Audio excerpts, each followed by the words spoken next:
Well, good evening, ladies and gentlemen. As you know, we actually go on the air at 7 p.m. Eastern Time, and I like to come on the air a few minutes before we begin interviewing our guest for two reasons. Give you a little bit of an update of what's going on here in the United States as well as Canada, and also it gives our viewers an opportunity to populate each of the six platforms that they're watching us on.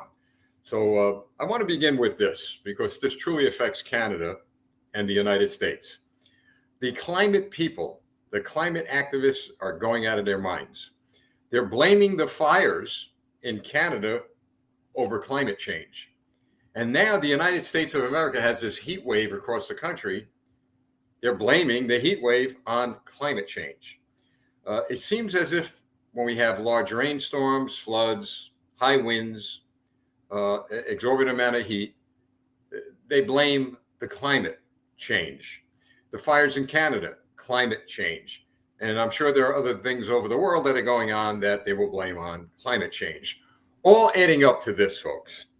All adding up to getting the government to control what God actually controls. I actually believe that.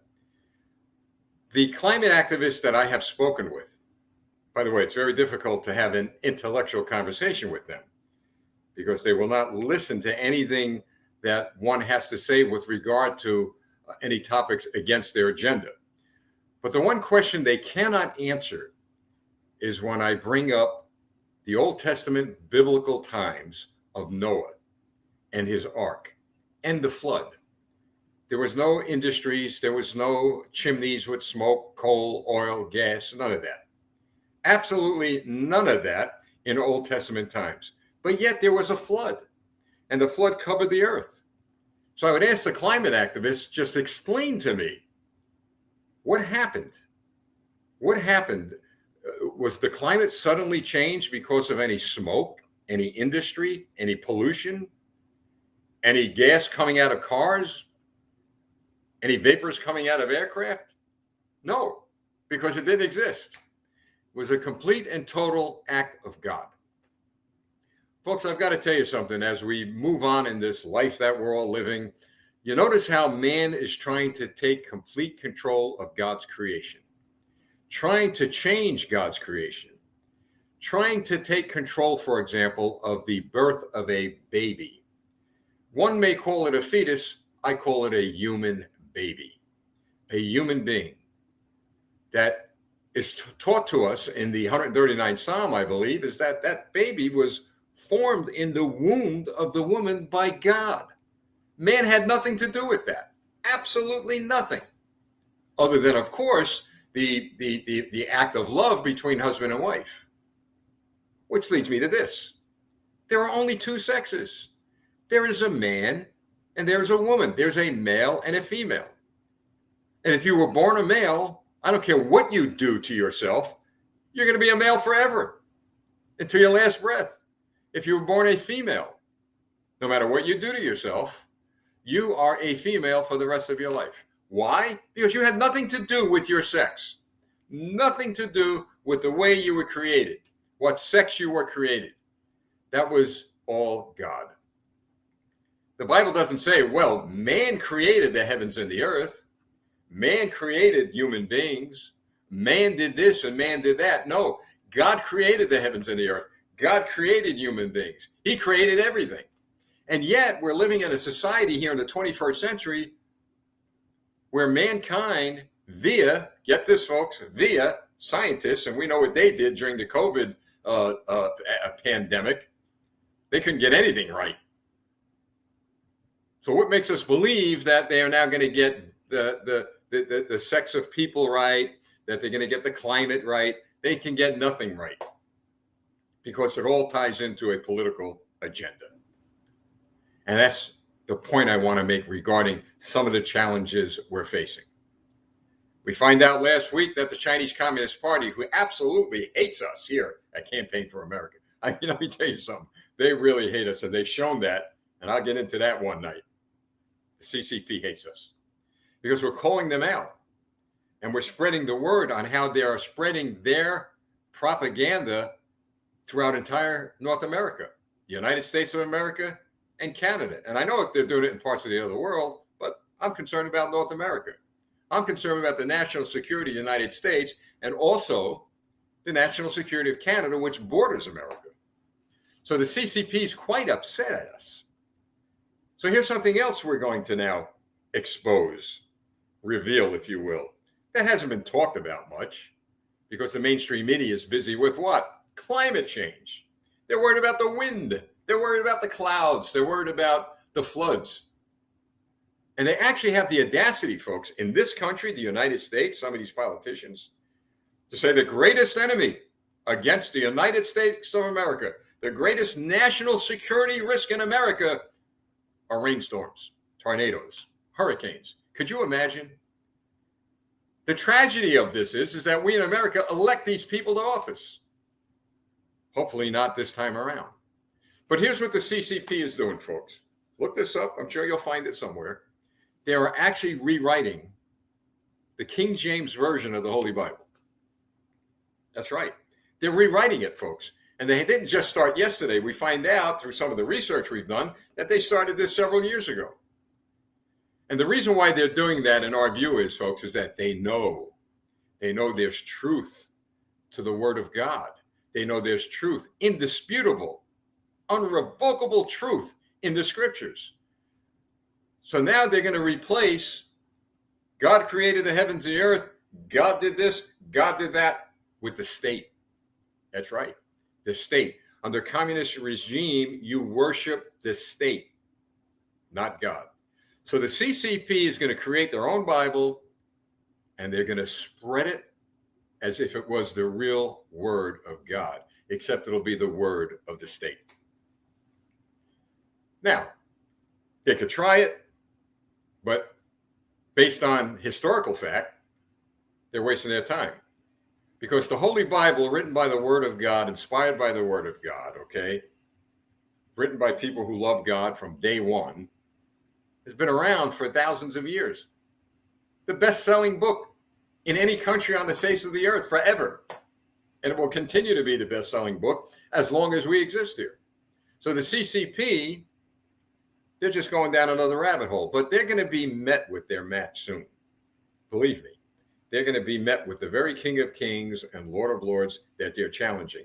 And by the way, not only will the CCP be met face to face with the King of Kings and Lord of Lords, but so will the politicians in the United States of America, in Canada, and throughout the world who are worshiping man, worshiping the state, concerned more about their political agenda than the agenda of God Almighty, which is to preserve life from the womb, preserve freedom, liberty, and individual rights of all that he created.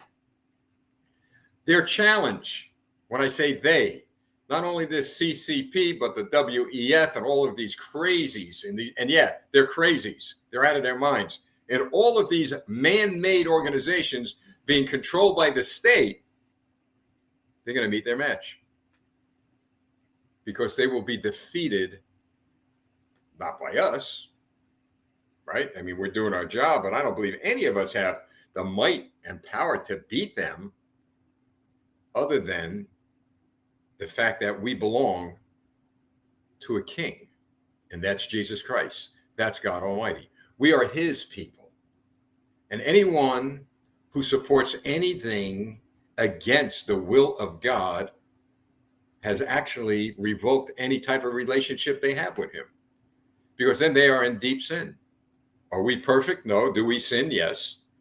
Do we get ourselves jammed up into trouble and do things we shouldn't do? Yes. But we know enough to get on our knees, something politicians very rarely do, in my view, get on their knees. Very rarely, because if they got on their knees, there would be a great conviction of the Holy Spirit upon them to change their minds on a lot of issues that they are making decisions on. Here in America, they are now being dealt with very, very decisively by the courts, very decisively by people that are opposing to the agendas that a lot of these communist influencers are advancing. But we'll get into that a little bit more next week. But just keep that in mind. Don't ever think Don't ever think that if you are praying, don't ever think that if you're standing on the side of God that you're losing. You're not, you're winning. You're winning because it is the objective of the state. Remember, communism, worship the state. It is the objective of the state is to take from you any belief you have in God. They can't do it. They've tried it here in the United States. Separation of church and state. We can't have Bibles in schools. We can't pray anymore in schools. We can't do this. If the word God's on it, we got to keep it out of the public domain. Well, to some degree, they've succeeded, but now they're beginning to lose again. But here's my point. They may succeed to some degree by their man-made laws to separate church and state. But they never will be able to separate man and God. Think about that one. All right, folks, we're going to get to a great guest from Canada, Ray McGinnis. Now, Ray is well known in Canada, not that well known in the United States, but will be well known in the United States after tonight. So I recorded both interviews, so I'm going to get right to Ray. And then our next interview after Ray from the United States is Tom Haviland. What a testimony he has to share with you. I'm going to get right to Ray McGinnis, so sit back, relax, folks. Enjoy the broadcast, because on these broadcasts, people are educated, they're encouraged, and they're empowered with facts. Another great special guest. He was on our broadcast once before, and Ray, you are back by popular demand. What do you think of that? It's great. It's great to be popular. Okay. Well, Ray, again, for the sake of our listeners, our viewers, would you be kind enough to give us a little bit about your background? And then I got to go down this road of issues that are not only affecting Canada, but because they're affecting Canada, they're affecting the United States. Okay, so I'm my background is, I have a background as an educator in the United Church of Canada, Christian education, and then for about 2 decades I taught writing workshops, variously journal writing workshops, helping people in hospitals to write about their recovery from illness and injury, and memoir writing for grandparents to write memoirs for their grandchildren, and so on. And I wrote a book about the Family Steering Committee for the 9/11 Independent Commission and their efforts to have the 9/11 Commission happen. And then over the years, so I've been focusing on memoir and personal narrative, and I went, I'm easing into practically my retirement by 2022, and then suddenly we had a protest around the lockdowns and pandemic measures up here in Canada, and as a result of that, I eventually went to Ottawa in the fall of last year to sit in on a week of the Public Order Emergency Commission to hear about the testimony about government officials and others saying why there was justification to invoke the Emergencies Act by Prime Minister Justin Trudeau. So that has been a focus of mine, is because I think that many Canadians will be surprised still and won't know that when the Prime Minister testified in last November, he wasn't first thinking of invoking the Emergencies Act during the protests in Ottawa in February of 2022. He was thinking about invoking an Emergency Act as early as March of 2020, early into the pandemic. I thought it would be a good idea, but all the premiers said no. Anyway, so I am now focused on these political issues. Ray, based on what you just shared with me, especially in regard to the Emergencies Act, here in America, we saw what went on, and we see what's going on in Canada. And of course, we can't get directly involved in your government and in your politics, but we can educate the American people. And we're trying to get across to them that, at least in our view, we see a growing, clear and present danger from the Canadian government because of what we believe to be a tremendous influence of the Chinese Communist Party policies that seem to be advancing rapidly in your country. And by the way, Ray, it's happening here too in America, but we put a stop to it and continue to fight that good fight, and we're continuing to win not only in state and local elections but in our courts. Now, with regard to Canada, number one, let's talk about the bill C11. All right, that became C18. People in your country are denying that has anything to do with censorship, but yet there are broadcasters, there are professional people that are in the broadcasting industry that say this is indeed censorship. So could you give us an idea, at least from your perspective? You're an educator, you're a smart guy, and I'm sure you can't be fooled. Can you give us an idea of what in the world is going on there with this so-called censorship bill? Well, the bill, the Online News Act, compels all newsrooms and all news outlets to pay a portion of ad revenues generated by linked stories. Now, this, of course, Google and Facebook famously said no way, and so there's been some blowback for the government with that. But it also has a huge impact on little independent media outlets that all of a sudden have to create this big revenue stream to the government for, so it's a way of suppressing independent media. It's kind of a roundabout way of doing it. They can say, "Oh no, we're not doing this," but if you're an independent media outlet that wants to say something critical of the government, you're going to be paying all these revenue streams to the government for, under the conditions of this law. But meanwhile, the Canadian Broadcasting Corporation, CBC and CTV and so on, who are getting, over $1 billion a year, I think, to the CBC and many millions of dollars to the Toronto Star and CTV and Global News in Canada. It's not a fair playing field. So on the one hand, you've got a government saying to alternative media, you have to give us this money now, and then the big players, maybe they have to do something too, but they're also being given huge handouts that covers the cost of their having to give the government this money. So it's a way of really suppressing information, and so it's a real problem, and it's going to impact the viability of some independent outlets. Joe Biden attempted to do that here in America through his so-called Ministry of Information. Well, it lasted about 48 hours. That was going nowhere. But what we found in what he attempted to do, very, very similar to what Trudeau and your government is doing in Canada, and that is control the free speech of the people.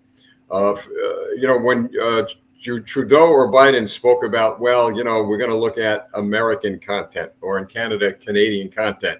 Well, when you're looking at that content, the person controlling that content is the government, not the people. And, they say, well, there's a lot of disinformation out there. There is. And I can only speak for America, and I'll ask you to speak for Canada. A lot of that disinformation, the lies, et cetera, are coming out from the government, not from the people. And they want to control that. So obviously we feel, when I say we here, Campaign for America, I know, or I believe that Fox News, the One America News, Newsmax, CNN, all of them, whether they're liberal or conservative, are concerned about being censored out of Canada, as well as Facebook and Twitter and all these social media platforms. So to me, it's a complete and total government control over free speech. Now, do you agree with that analysis? It seems to me that way. This brings up another aspect of what's going on with legislation, which is interpretations of hate speech, which I don't think relates specifically to There's C11, C18, and C47. I get them all mixed up, but anyway, but one aspect of this too is that if the government determines that information that's put out on a media outlet constitutes hate speech, they can then do things to penalize it, or fine it, or shut it down. So there are groups in Canada who are appealing to the government to shut down Fox News so that nobody in Canada can watch Fox News because it represents hate speech. So this is where the cart has left the horse, or whatever that. So one person might feel threatened or outraged by certain kinds of commentaries on one news outlet or another, and then they say, "Oh, I'm offended, and this represents hate, and so we shouldn't be able to hear this anymore." And I think that for a democracy to thrive, it shouldn't be afraid of the ideas being shared. If somebody shares an idea that's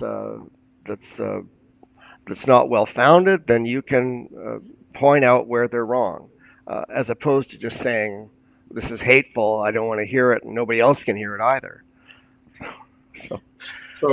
So we can then say and conclude that Justin Trudeau violated the purpose of his new law on censorship when he, in my view, spewed out hate against the United States of America just a few weeks ago, when he blamed moms and dads and parents fighting for the future of their children with regard to education in our school districts by labeling them right-wingers.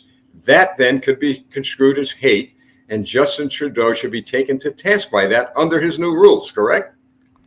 Yes, I mean, it's so ironic. I mean, there is a long tradition in Canada of newer immigrants, first, second generation Canadians, happy to land in Canada, happy to now find themselves, hopefully, with the job and living the good life as we knew it, and in their gratitude voting for the Liberal Party, because that's usually been the party in power when they arrive and become a Canadian citizen. And what's happening is, and many of the people in the last 3 or 4 decades in Canada, some people are of the Muslim faith and have been reliable Liberal supporters. But now you have the specter of many of the protesters protesting the policies of whether it's the use of pronouns for children in grade 1, or the suggestion that a school counselor might just suggest to Johnny or Sue that maybe they are not the sex they thought they were, and it would be a good idea to start having hormone blockers at the age of 8 or 3 or whatever it is. And you have many Muslim Canadian parents upset with this.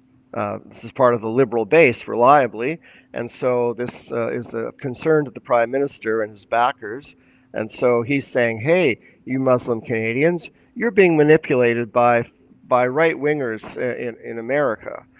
This is the only reason why you're concerned about your children. If not for them, you'd be happy with putting your children on hormone blockers." Of course, many people see this as ridiculous, but they still hold fast to this argument. Well, to the Muslims around the world, including Canada, take it from this American: you're not being manipulated by anyone here. You're being manipulated, in my view, by our governments, whether it be the U.S. government, the Canadian government, or the governments. And I would encourage you to stand up, work within the framework of the law, and make some significant changes where you see fit for the benefit of your children. It's amazing, Ray. Politicians, no matter where they're from, what country they're from, they all seem to go down this corrupt rabbit hole. And they all get to a point where they believe that they are the final arbiter of the destiny of our lives. And, the Bible is very clear. I've read it from cover to cover. I know you're a believer. And these tyrants, they come and go. They just come and go. And history reveals that to us. But speaking about that aspect of it, I know I'm jumping around a little, but I want to also get to this point. The spiritual application of all this. I see evil being cut loose. I see prophecies being fulfilled.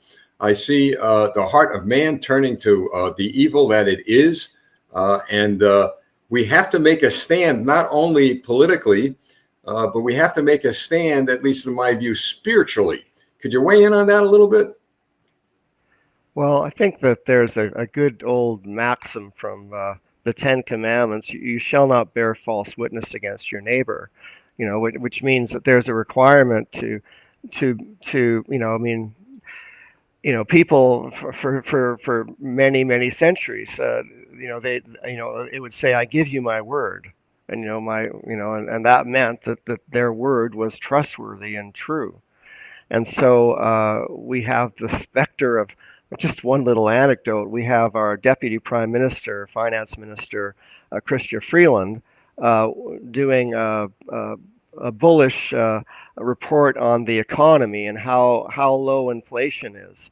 A lot of people seem to know and notice their grocery bills going up. So she's in a supermarket doing this, with the podium and everything, and talking about how inflation is going down. And they'd taken off all of the pricing labels on all the fruits and vegetables and things behind her, because he didn't want anyone to think, oh, have any camera zero in and see the price of eggs or milk or bananas, because that might undercut her message. So there's ways in which this kind of deception, happens over and over again, that people are increasingly tired of, where we're being given a runaround and we're not being given the straight goods. And that's a problem spiritually. If you are trying to make, you want to be able to, work, and then you come home at the end of your day and trust that people who are in charge are not deceitful, not corrupt, not self-interested, trying to feather their own nest, etc. But there's where we are. We in America see a very dangerous pattern of governance in Canada. It began with the truckers' convoy, where the people, at least the evidence we have, were acting within the framework of the law. They were protesting peacefully. I mean, you get a few people get out of hand, and they deserve to be dealt with, as we have here. But we saw videos of police abuse, police excessive force, astonishing. I showed some of those videos to seasoned cops in this country, and they were stunned over what was going on in some cases. And yet, Ray, we don't hear anything going on with regard to identifying who these rogue officers are, or government-sponsored acts against the people. We don't hear any of that from any of your lawmakers. Certainly, we're bringing that information to our lawmakers because we're connecting a lot of dots. Then it went from there to the censorship bill, and then it went from there to policies that seem to be wanting to entrap people within a certain amount of distance vis-a-vis 15-minute cities. And my point is, there's a progression going on here that is very, very dangerous. And when we looked at the ideology of Marx, Lenin, and Stalin, when we looked at the ideologies of the Chinese Communist Party, we're seeing a parallel. But not only have we seen it in Canada, we saw it here, happening here, but as I said, we put a stop to it. Now we find out, and this is going to be interesting to watch, that President Xi has ordered that the Bible, as we know it, the Christian Bible with the Judeo-Christian values written from page 1 to Revelation, is being rewritten in China. Is it possible that freedom of religion in Canada, and we're asking the same question here in the United States, and we're addressing it, is under an assault, and will be under an assault to a great degree, that even what is in God's word may be become a government-sponsored type, whatever you want to call it? Yeah, well, I mean, we have, a long time ago, we have, the Sunday shopping laws. It used to be that there was no business open on Sunday. That was a political fight that was, I remember, voting in the municipal election in Vancouver back in the 1980s, where, we're voting for or against Sunday shopping, and it passed narrowly to go ahead with it.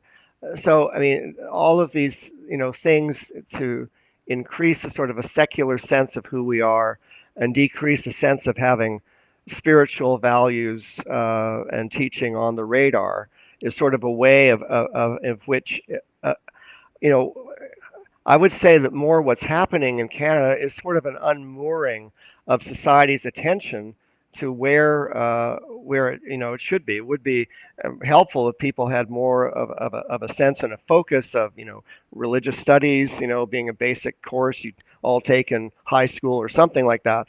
But instead, you have the specter of now, people's attention is on pronouns, he, her, she, he, what, all these kinds of things, and I think that this is kind of an example of, I'll just go on for a minute. I taught a writing workshop in the last year, and I was asked to have everybody introduce themselves around the circle, by with their name and then their pronouns.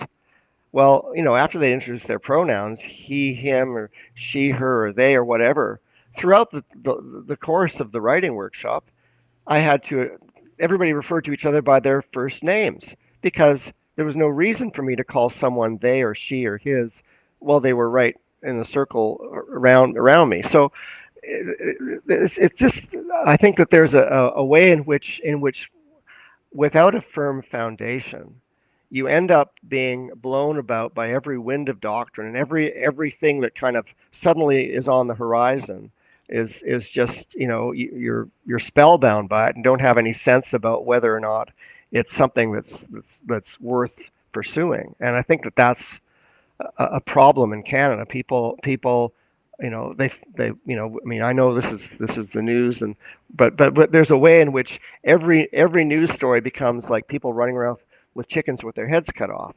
And if you have a solid foundation, you have some detachment, even if what you're hearing about on the nightly news is alarming. But without that foundation, you really are, you can be molded to believe anything.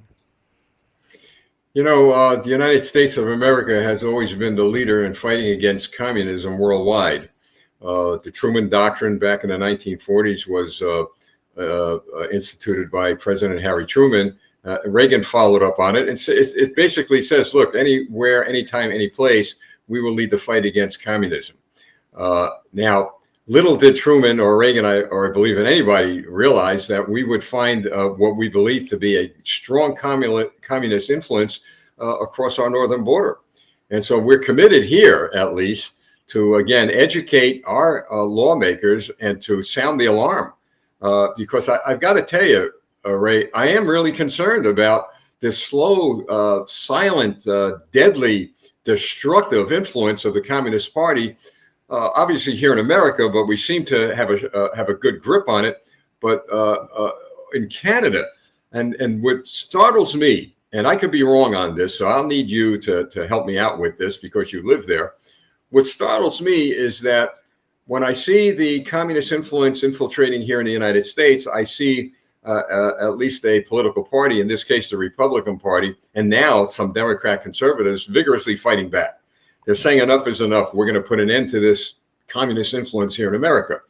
But we don't hear anything coming out of Canada with regard to any lawmakers there. They're saying, look, enough is enough. We're going to fight this, and we're going to destroy any communist influence that's coming into our country. Now, maybe we're not hearing it because it's not being advertised, but can you help me out with this? It's just startling that we haven't heard of any lawmakers in your country standing up and saying, hey, look, enough's enough.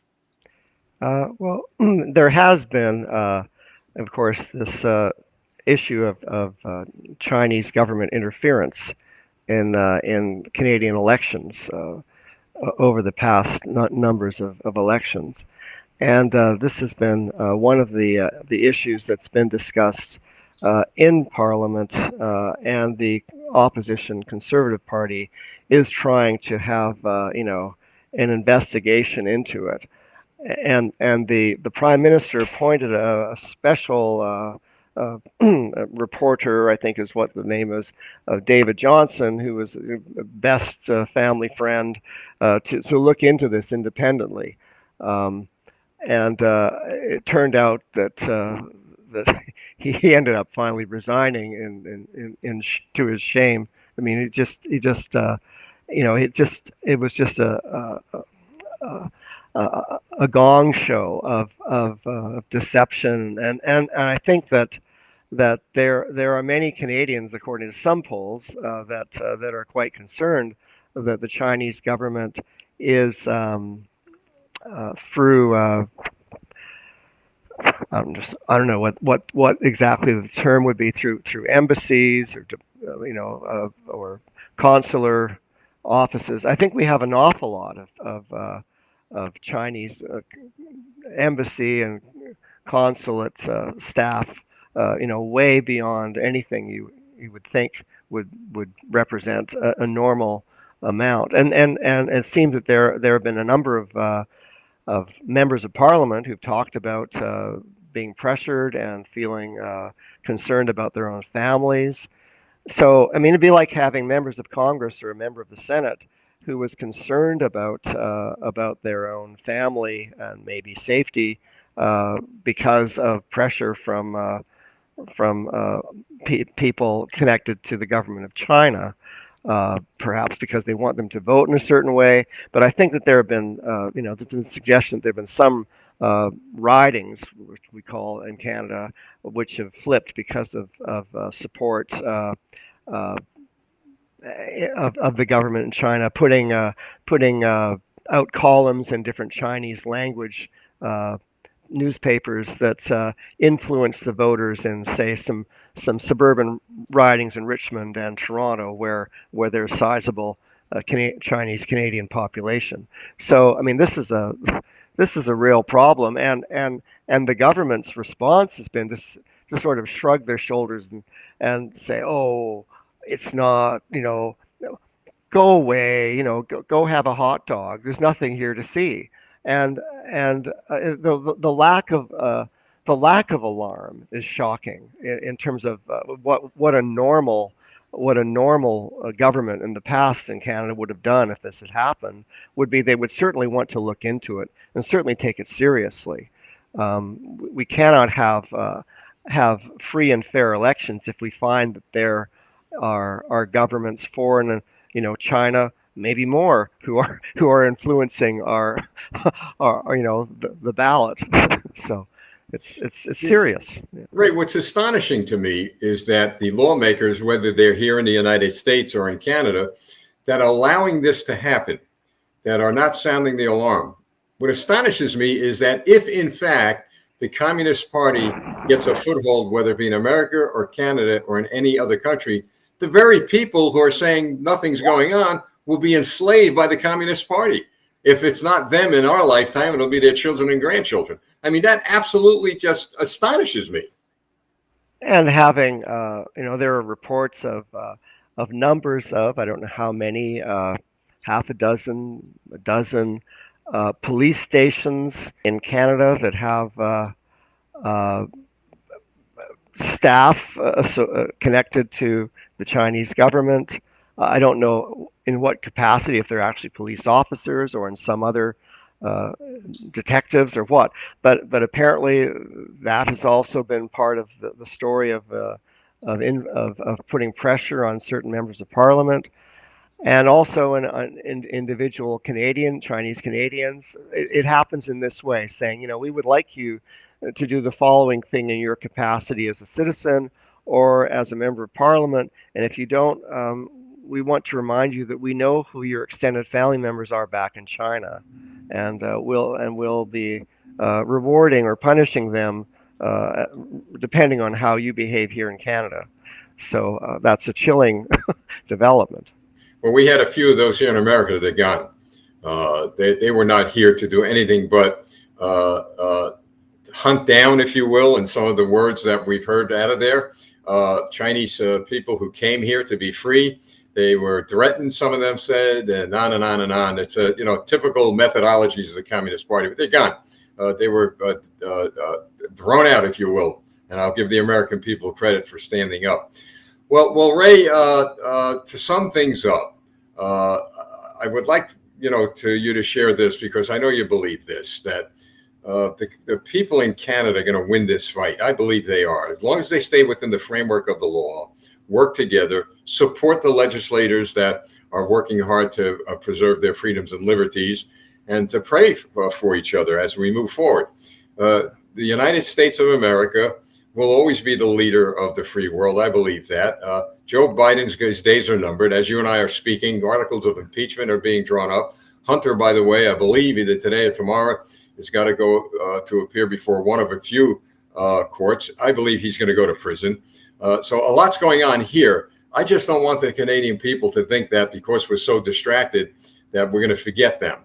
We're not going to do that. At least here at Campaign for America, we're going to make sure that a lot of the news that is going on in Canada, we're going to be made aware of and spread it here. So you have anything to say to that point about letting your countrymen and women know that they're doing okay? It may not seem that way, but step by step, little by little, I believe that they're going to win this war over any problems they're having in your country. Yeah, well, I think that as the I forget that story about the frog being in the boiling water, but I think more people are waking up. It may be around the issue around Chinese interference in elections.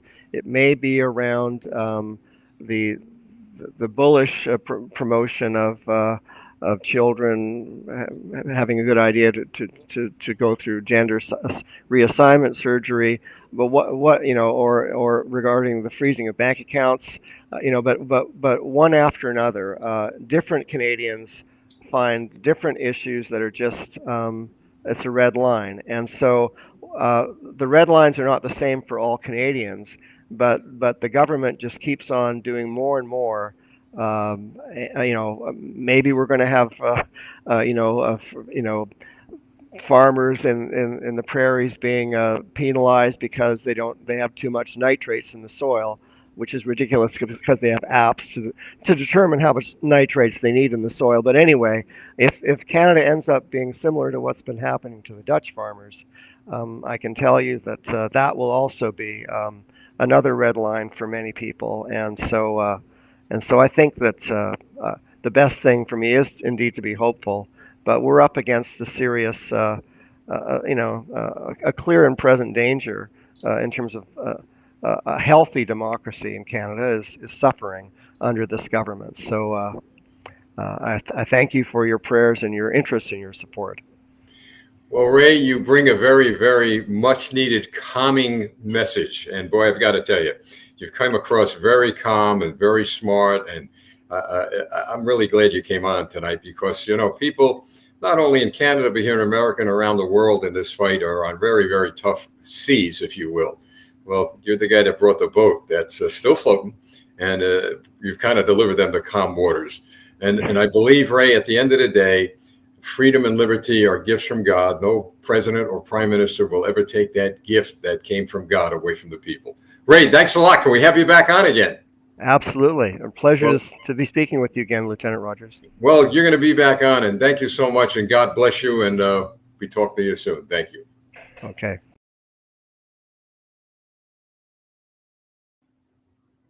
All right, folks, I'm going to bring Tom Haviland on. I've interviewed him earlier, but I want to show you something.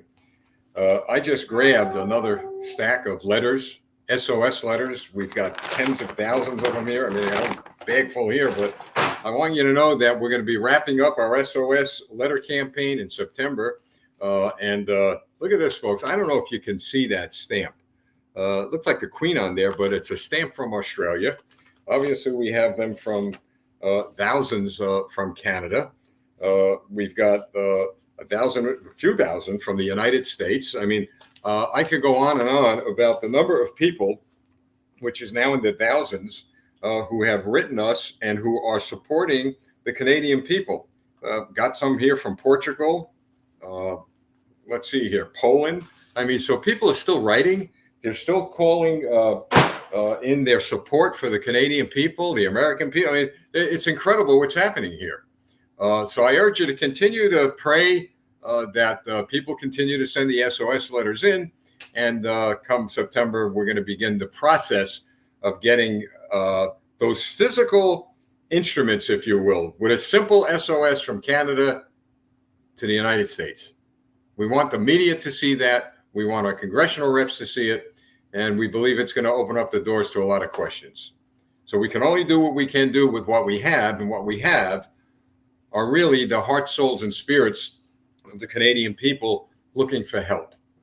And as the leader of the free world, I've said over and over and over again, is the obligation of the United States of America to lead the way like we did years ago. And we will. Because the government, when I mean government, the politicians in this country are not in control. The people are. But we'll get to that from another time. Now I'm going to bring Tom Haviland on. I interviewed him earlier. He's another great guest who has a lot of information to offer. So again, folks, sit back, relax. I enjoyed that conversation with our friend Ray. So here's Tom, folks, and I'll get back to you when we're through with our interview regarding Tom. This is about 34 minutes. Ladies and gentlemen, I have another great guest who has given us the honor of having him on our show. His name is Thomas Haviland. And Tom, thank you for joining me tonight. Thanks, Steve, for having me on your show to talk about this very important topic. Well, very important. And what's important about it is it's factual. There's no theories. There's no opinions. It's all factual. And that's why I invited you on this broadcast. Tom, for the benefit of our audience, which is now global, would you be kind enough to share with the people actually who you are, what you're doing, how you got involved in this entire project to bring very critical facts to the people regarding blood clotting, especially after the COVID-19 vaccine fiasco? Sure. I have a degree in mathematics from The Ohio State University, a bachelor's degree in electrical engineering from Louisiana Tech, and a master's degree in computer resources and information management from Webster University in St. Louis. I'm a retired Air Force major, did 20 years in the United States Air Force. I worked 16 years as a defense contractor, working with the Air Force, so a total of 36 years in and with the United States Air Force. And it all came to an abrupt halt in October of 2021 when Joe Biden came out with the vaccine mandates. I was a defense contractor working at Wright-Patterson Air Force Base, Ohio, decided I didn't want to take the jab. I had done research and seen that there were hundreds of thousands of breakthrough cases of COVID at that time, amongst the fully vaccinated. I also had seen rumblings about these nasty side effects that go along with the vaccine, such as the blood clotting. The J&J shot had been paused earlier that year in April for blood clotting problems. And we were hearing other things too about, nerve damage, etc. So I decided not to take the jab. And for that, I was fired from my $165,000 a year job. So it then led me to do some more research into the vaccines. And flash forward a year later, in November of 2022, the movie Died Suddenly came out on the Stu Peters Network on Rumble. And I think people could still find it out there. It's about an hour-long documentary. And about half of that film is devoted, Steve, to these embalmers, about 6 or 7 of them, that said they were seeing these white fibrous clots in their corpses. And what struck me about that film was there was a statement made at the 13-minute and 15-second mark in that movie by Mr. Wallace Hooker, who's an embalmer from the state of Indiana. He was recently lecturing at an Ohio Embalmers Association conference that took place on 26 October of this last year in Columbus, Ohio. And he gave about a 3-hour lecture to a room of about 100 embalmers. And during that presentation, he showed them photographs of these white fibrous clots that he's been pulling out of his bodies for the last couple of years. He says, by show of hands, can you tell me if you also are seeing these strange new white fibrous clots? And he said almost the entire room of 100 embalmers raised their hands. Yes, they were. He then asked the room, well, when did you start seeing them? And they all agreed it was about in the middle of 2021 after the vaccines rolled out. So that led me to the creation of a survey that I started in the United States, and then I expanded to Canada, Australia, UK, and New Zealand to find out just how prominent this phenomenon was, how many embalmers around the world are seeing these clots, and and what percentage of their corpses. So I conducted a survey using a tool called SurveyMonkey. Tom, with regard to the survey, and I'm going to particularly focus in on Canada for a minute, because we have literally tens of thousands of people from Canada watching this broadcast because we've been very involved in trying to help them with the politics up there. I got information recently, and I think it's Quebec. I stand corrected if I'm wrong, but that the government up there is looking to mandate vaccines. What you just shared with me is troubling. I mean, they seem to be mandating maybe the death sentence of a lot of people. So my question is this: the Canadian people are fighting that, and God knows how it's going to come out for them, and I believe it will come out okay, provided they stick to their principles and fight this in the courts. But so far as the United States is concerned, with the discovery that you've made and others have made, has our congressional representatives, at least yours in particular, anybody in government saying, hey, look, we better call these guys in and talk to them about their research before we move any further with these vaccines? That's the sad part is back in January when I had the American part of the survey done, at that time there was 88 embalmers out of 128 that had responded to our survey that said they were indeed seeing these white fibrous clots. So they were corroborating these 6 or 7 embalmers who died suddenly. I submitted those results in a PowerPoint presentation to the FDA's Vaccine and Related Biological Products Advisory Committee. They had a meeting on 26 January to talk about the jabs, and they allowed an hour of oral presentations from guest speakers. They gave 20 speakers 3 minutes apiece. I asked to speak at that meeting. Unfortunately, I did not win the lottery. I did not get a chance to be one of the 20 speakers, but I did submit a written package, and I did get a tracking number from them. But I've heard nothing from the FDA, nothing from the CDC as a result of that. And like I said, at that time, it was showing, hey, Houston, we have a problem. We have, 70% of embalmers at that time were seeing these white fibrous clots. Now, I know that in Canada, I followed the National Citizens Inquiry that they've been doing. Miss Laura Jeffrey was one of the first embalmers in Canada to come and speak out. She was actually also in the Died Suddenly film as well. So Laura has seen the white fibrous clots and has come forward. Also, there were a couple of funeral home directors and embalmers in the province of Manitoba who came forward. I'm actually in contact with the president of the Funeral Service Association of Manitoba. His name is Kevin Swire. Kevin has seen the white fibrous clots as well. So I've got him. I've also got an official officer from the Ohio Embalmers Association that's saying he's seen the clots as well. So I've got 2 official officers from official organizations in both Ohio and like I said, the president of the association for the entire province of Manitoba that says they're seeing the clots. Now, I will stipulate that they can't say as to why. It's not an embalmer or funeral director's job to figure out why the clots are forming. That's a scientific issue. But they can say what they're saying, in what percentage of their corpses and where they're finding these clots. Tom, the National Citizens Inquiry in Canada, an extraordinary group of individuals got together and created that group. And they've got thousands of pages of testimony from citizens, including, the violation of their civil rights, but also there's a lot going on with regard to COVID-19. They have filed a complaint with The Hague. The Hague has agreed to look at their evidence. And I bring this up for this reason.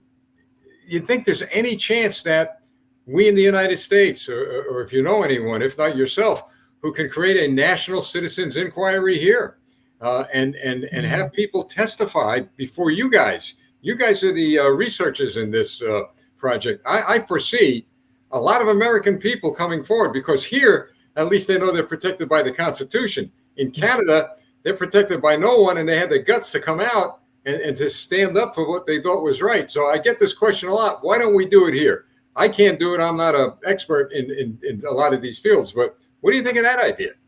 Well, it's a terrific idea, but as popular as some people are, they just are not able to get that platform. Dr. Peter McCullough goes around, does lots of lectures and podcasts. Steve Kirsch, who heads up the Vaccine Safety Research Foundation, Steve's a multimillionaire, and he has a hard time getting on podcasts and different shows. Things are coming to a light a little bit better here in the United States now that RFK Jr. is running for president, and he's solidly against these COVID vaccines and the negative safety profile they've been showing. So, Americans are starting to get it, by the way. According to the CDC's web tracker site, 80% of Americans, adults over the age of 18, did take at least their first 2 jabs. But only 20% of Americans over the age of 18, according to that same CDC web tracker site, have taken the latest Omicron bivalent booster that came out September of 2022. So it's been a total flip of 4 out of 5 taking the jabs to just 1 out of 5 taking the latest jab. They figured out the shots are not working. They're catching COVID Right. anyways, and they're starting to hear about these negative side effects like myocarditis, nerve damage, miscarriages, and now I'm trying to get the word out about these white fibrous clots. Well, here's my point about the inquiry issue. Yeah, and those names you mentioned, I've had some of them on my broadcast, and we have more coming on. But at the end of the day, what in the world is going on? At the end of the day, where do we go with this? And here's my point. Here's what I envision. Let's discuss this a little. Mm-hmm. So you're right. It's hard for them to get on broadcast, podcast, whatever. But could you imagine having a national citizens inquiry meeting in a congressional district, in a library, which you have to write, a public library, invite the citizens and the congressional rep? Now, I've learned this, and I'm sure you have learned in this country, politicians pretty much don't care about anything. I really mean that. They care about getting reelected. I was going to say that's the one thing they do care about is getting reelected. That's right. So now I'm thinking, well, let's take my congressional district. So you have somebody who's going to start a national citizens inquiry on the effects of the vaccines here in this congressional district. You invite the public to come, all right? And I'm sure people will come. And you let that congressional rep know this is what we're having here in your district in an election year. Why don't you come? Now, maybe they'll come, maybe they'll send someone, but at the very least, it's going to raise a red flag up in their eyes because they're going to have to do something. So my point is, you leverage the fact. It's a shame we got to do it this way, but it's the only way it works in America. Unless you got 50,000 to give them, they'll show up at every meeting from now until doomsday. But when there's elections are being threatened by testimony of the moms and the dads, the people who lost kids, the people who lost the lives of loved ones, it's going to raise an eyebrow. What do you think of that strategy? Good strategy. As I said earlier, with 4 out of 5 American adults not taking the jabs now, and I don't think they want to jab up their kids either. So I think people are more in tune to that, and hopefully they'll speak as a vote for voting for politicians who won't put things like school mandates in place for children to get vaccinated with the COVID vaccine. Well, Yeah. You're right. So, You're right. I see it. Yeah. I see the difference. You're right. So in terms of the results of the survey that I did, by the way, like I said, when we did the worldwide survey, Steve, 119 out of the 179 embalmers that responded to the survey said they were indeed seeing these white fibrous clots. The second question we asked them that was important was, what years did you see the clots? And that while there were a few that did see the clots in 2020, and that makes a little bit of sense because remember, in 2020, we had COVID, but no vaccines yet. So the spike protein on the surface of the COVID virus itself tends to promote clotting. And what's called the formation of what we're calling amyloid proteins, or misshaped or misfolded proteins that then become hard for our body to break down. We all have a natural enzyme called plasmin that breaks down our natural clotting that takes place in our body. But if the clot is misshapenly folded, it becomes difficult for that enzyme to attach and then break down the clots. So then they tend to persist. So the scientists that I've talked to believe that what happened in 2021 with the advent of the vaccines is that effect got supercharged, the formation of these white fibrous amyloid proteins. By the way, the embalmers have never seen before. In the past, embalmers have seen grape jelly, currant jelly clots. They've been around forever. They've also seen what's called chicken fat clots, which are yellowish in nature, much thinner and smaller and easy to tear. These new clots are very large, white, very tough, hard to break even with forceps. And what the scientists believe has happened in 2021, starting with the advent of the vaccines, as we all know, the vaccine was supposed to, just stay in your upper arm, produce just enough of the spike protein to elicit an immune response for just a day or two to a week, and then its job is done and it goes away. Well, we know that now that's not what happened. That mRNA shot goes all over your body, turning your entire body into a spike protein factory, and that mRNA can continue to do that function for up to months at a time. So you can see where it would cause a massive amount of formation of these white amyloid misfolded protein that then become hard for our body to break down. So and when we asked them, when did you start seeing the clots? The vast majority of the embalmers said they started seeing the clots in 2021, and they're continuing into today as well, through 2022 and 2023. The other critical question, by the way, Steve, that we asked them is what percentage of the of your corpses are you seeing these clots in? And here's where we got some really shocking numbers. There's of the 119 embalmers worldwide that are seeing the clots, 39 of them saw the clots in between 1 to 20% of their corpses. Another 29 embalmers are seeing the clots between 21 to 40% of their corpses. Another 30 embalmers are seeing the clots between 41 to 60% of their corpses. Do you believe that? And 17 embalmers said they were seeing these clots between 61 to 80% of their corpses. So this is not a rare. There was even 3, by the way, who said they saw the clots. They're seeing the clots between 81 to 100% of their corpses. And remember, these are embalmers who have been embalming for 20, 30, 40 years and have never seen this phenomenon before. So something new has caused it. It's either COVID or the vaccines or a combination of the two. So that's why this is such an important information that, and I wish the CDC and the FDA would do something about it, but they just don't seem to be interested. No, they're not. You mentioned Robert F. Kennedy Jr. earlier. I listen, I'm a Republican, but this guy, I tell you, Kennedy's on a ball. I mean, he's looking even to fire Fauci. I mean, and I'm ashamed to say that my own party, the Republicans running for office, not many of them have said that they're not paying attention, I guess, to this. I don't get it, Tom, but what I don't get. Other than Ron Johnson, Senator Ron Johnson, and Rand Paul, very few, like you said, have paid any. And it's perplexing, isn't it, Steve? Because this is an issue that's affected millions of Americans, and it's going to continue to, because Big Pharma, as you know, is not stopping here with this mRNA technology.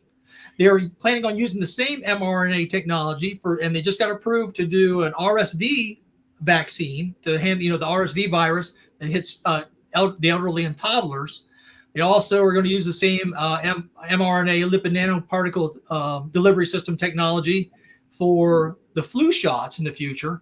So they've got their leverage to the hilt, all bought in. Big Pharma is, with billions of dollars and years of research on promoting these mRNA vaccines that I believe should be stopped right now, because I believe that they are not safe. And I believe they're actually doing more damage to the populace than they are benefit. So, that's my personal take on it. But, we need to have research done, and they need to actually prove that these shots are indeed safe. I don't believe they are. In reference to the loss of your job, because people have lost their jobs over this, and some people, the courts, they actually sued and they won.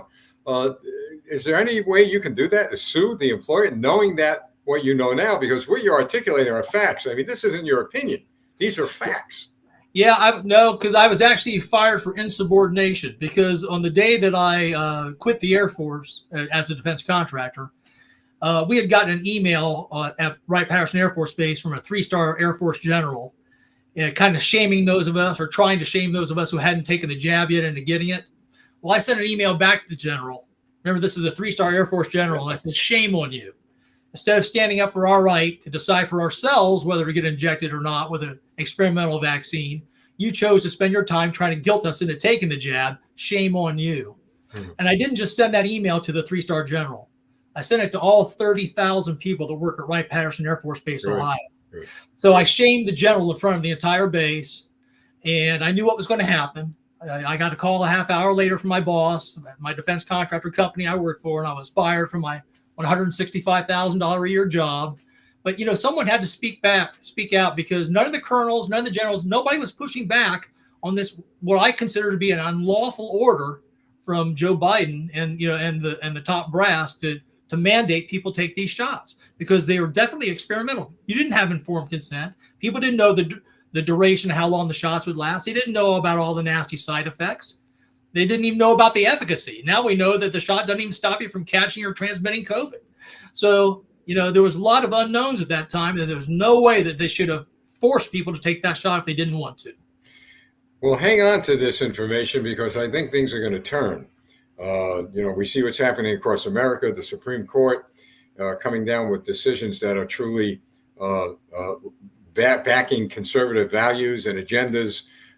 And I really believe that, and it's a shame to say this, but as soon as a politician realizes that if they go after Fauci, for example, they're going to get votes, that's what the motive will be. I don't care what their motive is. If they have to take Tom's information to prosecute Fauci, then do it. We want to save lives, right? We don't care who you prosecute. Absolutely. And it's just not my data. And, my data is powerful data because these embalmers, you can hear about nerve damage, myocarditis, other things. But these white fibrous clots, you can see them. You can hold them in your hand.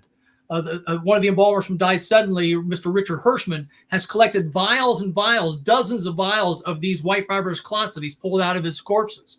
And so have other embalmers that I know. And they've sent me photographs of these white fibrous clots that they've been pulling out of their corpses. So they're tangible. They actually physically exist. So you can't deny their existence. They're there. Yeah. And like I said, embalmers that have been embalming for 20, 30, 40 years have never seen these before until the last couple of years. Hey, Tom, I want to digress a little, and then I'm going to ask you a question. All right, this is totally off the subject, but I'm going to do this now because I don't want to forget it before we run out of time. I'm looking at you, and I'm watching you talk. I'm looking at your facial expressions, and I'm thinking, where did I see this guy before? Now, tell me, if you know, did anybody ever tell you look like somebody, a national figure? No. Well, I'm going to ask you to do me a favor when you get a chance. You look in the mirror. Do you see the guy in the frame behind me? Can you see it, or is it out of the picture? Just out of the picture, the one in the frame. Well, hold on a minute. I want you to take a look at it. All right. I'm going to get you off camera.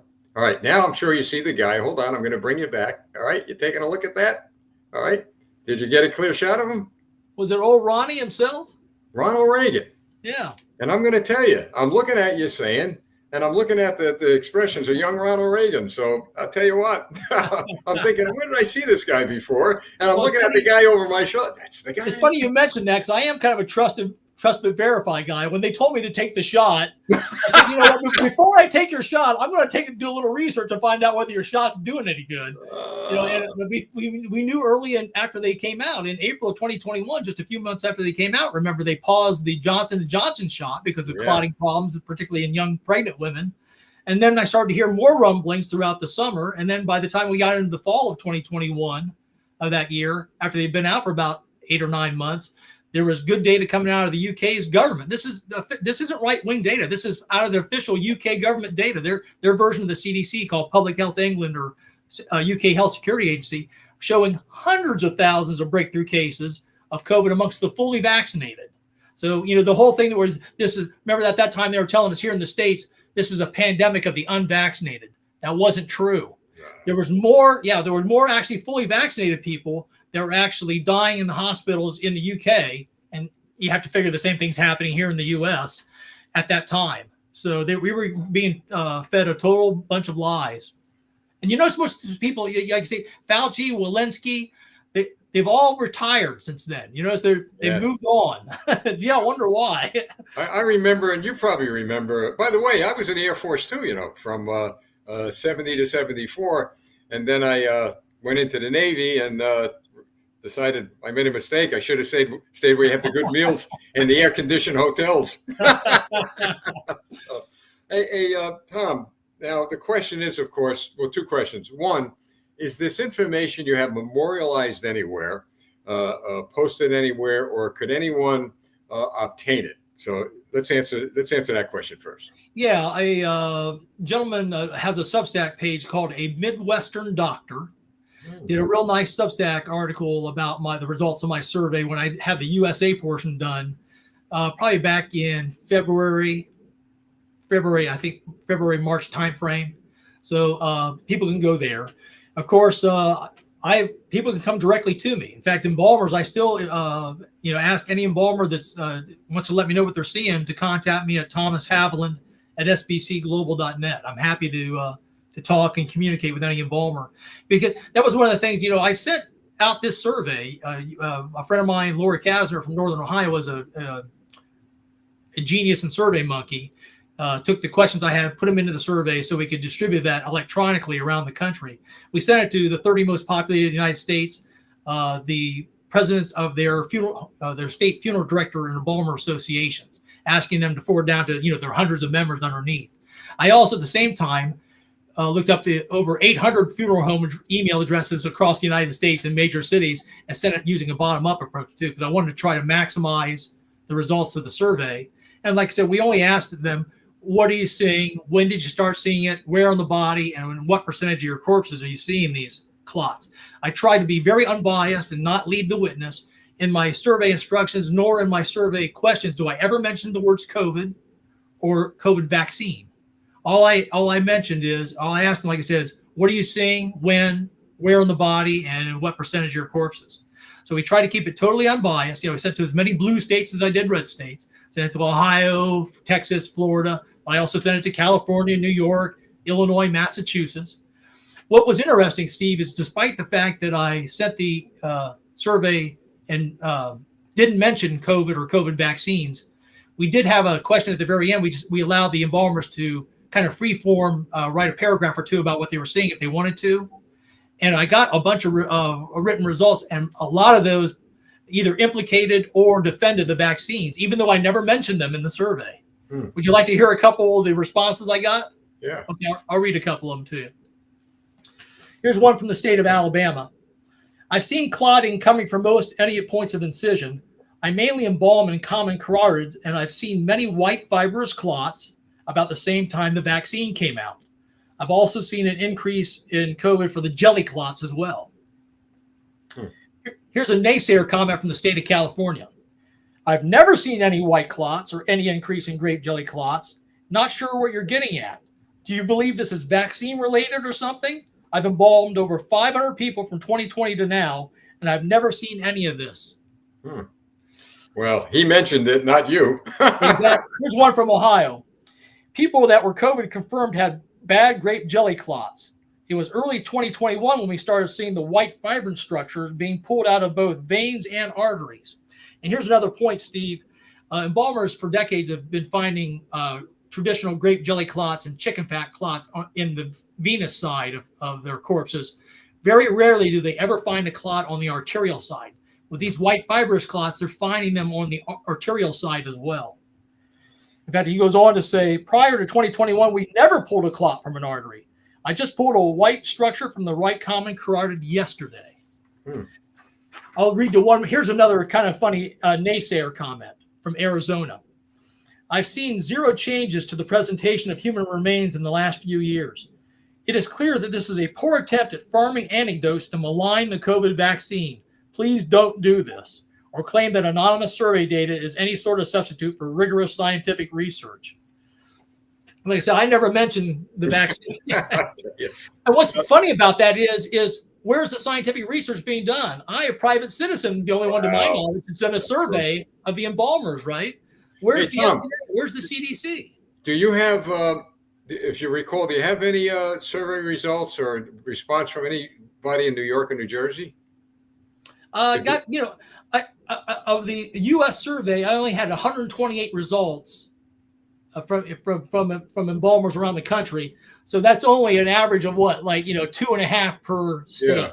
Okay. So, and part of the reason for that, Steve, is, embalmers are scared. They see what's happening to doctors. They see doctors get their hospital licenses pulled, their privileges pulled, their licenses attacked. The embalmers, first of all, there's a sanctity to the embalming room. Yes. You don't talk about the dead. Also, these embalmers, some of them work for large companies, and they don't want to ruffle feathers. And I suspect that when I sent the email out to the funeral homes, for example, and the funeral home director associations, a lot of them may not even have forwarded my survey to their embalmers, because would you want your embalmer to take a survey that might implicate that these clots are linked to the vaccines if you mandated that your embalmer take the vaccine? You see how that might set up a lawsuit, right? If you told your embalmer he had to take the vaccine, then he turns around and the survey finds out that you actually have a link between the vaccines and these white fibrous clots. Well, what I'd like to do, and this is why I asked you about New York and New Jersey, even if you were able to give me the survey results, maybe in numbers, or something that I could get to our state legislature and say, look, here's 112, 120 surveys, here's the results. I want to be able to use that as a foundation to tell them, look at what's here. It could have happened here in New Jersey. It could have happened here in New York City, state around us. We need for you guys, meaning our representatives, to maybe start an inquiry about this. Because in New Jersey, I could tell you, there is a bit of a firestorm still brewing over this whole COVID mess. regarding how the governor handled it. Now, of course, the politician's perspective will be, oh, good, we could go after the governor. I don't care who they go after. I'm like you. I want accountability, but more so, I want to be able to be doing something to prevent this from happening in the future. So can we you may be bound not to share them with us. No, I can share, because one of the things we did is to keep the embalmers' identities anonymous. We turned off the IP tracking feature in SurveyMonkey. So we promised them, that was part of them taking the survey, because we wanted to encourage maximum participation. We said we will not track your IP addresses. We did ask them what state you were from as our first question in the survey. So we do have the states they came from, because we were going to try to check to see if we got a lot of results on regionality. In certain part of the country, did we see more cases of these white fibrous clots than others? We didn't get enough responses to determine any kind of regionality. We also didn't really see any blue to red bias either. The blue state, red state bias, there wasn't really any. There was embalmers in blue states that saw the clots and didn't see the clots. There were embalmers in red states that saw the clots and didn't see the clots. So that was kind of refreshing. But like I said, we only had a limited number of responses, so we really can't be determinate in that area. But what I can do, Steve, is I can send you the SurveyMonkey file that has the results of the survey. Sure. And has that. There were about 42 embalmers in the United States portion of the survey that have written responses. I read about 3 or 4 of them to you, but there was a lot more. So if you could do that, because our organization is a organization of action, and we not only want to identify problems, we want to be able to at least try to help you in this cause. So if you could send that to me, you could be sure we're going to get it in the hands of some people we believe, at least in New Jersey, perhaps New York, that'll maybe raise the question before the Senate or the Assembly here. Go ahead. I know you want to. And regardless of whether that happens or not, I try to say near the end of my interviews with people that if Big Pharma, like I said, they want to continue to push this same technology for the future, and I think it's dangerous. If Congress or if your state houses don't do anything to protect the citizens, then there is always a last line of defense, and that is you, the citizen, right? You can say, no, I'm not going to take these jabs. So, that's what I tell people. Do the research. Like I said, I think there's a strong link, at least temporarily there is, between the rollout of these COVID-19 vaccines and then the sudden appearance of these new white fibrous clots that embalmers have never seen before. I'm not going to take the vaccine. I'm advising all my friends and family not to take any more vaccines if they've taken any. And if you've taken them to now and you haven't had any problems, good on you. There's a study that just came out from Denmark that shows that there's a tremendous variability in the quality of the batches that came out. They've put them into 3 main groups. There was a small group of doses that had a very high number of side effects that were linked to them. Another set of batches of the vaccine that had moderate effects. And then there was, surprisingly, several batches of vaccine that had no side effects associated with them, which might even indicate that they might have actually been putting out a placebo, saline solution as opposed to vaccine. We don't know that or not for sure, but it is kind of strange that there were some batches that had absolutely 0 side effects with them. So, is there any opportunity, if I can get it for you, I'll try only if you allow me to get you on some broadcast in Canada? Absolutely. That's my mission in life, is to get this information out to as many people as possible and then let them make their own decisions, right? Yes. Well, I'm going to do my best. I know a couple of good live streaming broadcasters in Canada, a few of them, they're really working hard like we are. And well, I'll tell you what, Tom, it was a pleasure having you. Knowledge is power. You've given a lot of knowledge to people, which turns into power of the people, by the people, and for the people. And I'd like to have you on again. Absolutely. Thanks a lot, Steve, for having me on the program. Tom, I want to have you on again. I know you're not involved in politics that much, but being a military guy like me, maybe we could talk about the state of the military and the wokeness and all that's going on. Would you like to do that one night? Yeah, that sounds like a lot of fun. Yeah, sounds interesting. well, tell me. Before we do that, give me that general's address. I'd like to invite him on also. I don't know if I can send him any emails now. Hey, Tom, thanks a lot.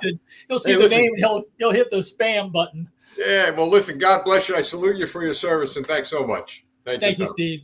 Appreciate What it. a guy, right, folks? All right, folks. Well, that about wraps up. Look, we went 20 minutes over our regular airtime, but we have so many guests coming on during these weeks with so much information, and we're doing a lot with this information. So, folks, a couple of things before I sign off. Number one, thank you a million times to those of you who have contributed to this cause. I've got to tell you, from $2 contributions to much more, everything's been a big help, because we are in a fight for survival here across North America and around the world for our freedoms, our liberties, and our individual rights. And the good news is we're winning. We may not hear that quite often, but we are winning this fight. But you've got to do a few things for me before you make a donation. Keep things in prayer. Take care of your family. Look at your bills. Look at your family needs. And please take care of your family first. In addition to that, let's add in your house of worship. The pastors out there, they're doing a great job. The unsung heroes, perhaps, of our time. Make sure that you pray for them and you take care of them. And then at the end of that road of giving, well, you know what? If you could spare a few more dollars, by all means, please feel free to give it to us. Look at paypal.me, right there, Campaign for America. If you wish or do not want to give a donation via PayPal, you could do a credit card by going to thepatriotdesk.com. So that's where we're at, folks. We're going to be on next Thursday night, and we're going to be hitting the campaign trail again soon. And maybe we could bring some cameras with us so you can see exactly what we're doing here in America. Other news we're going to be giving to you shortly, maybe even in between broadcasts, is the revelations about Hunter Biden. In my view, based on what we're now seeing, he's going to end up in jail. His whole case fell apart. All right, folks, that's it. So as we move forward, remember, folks, keep all of us, we'll keep all of you in prayer until next Thursday. Remember, let freedom. See you next time. I'm Lieutenant Stephen Rogers.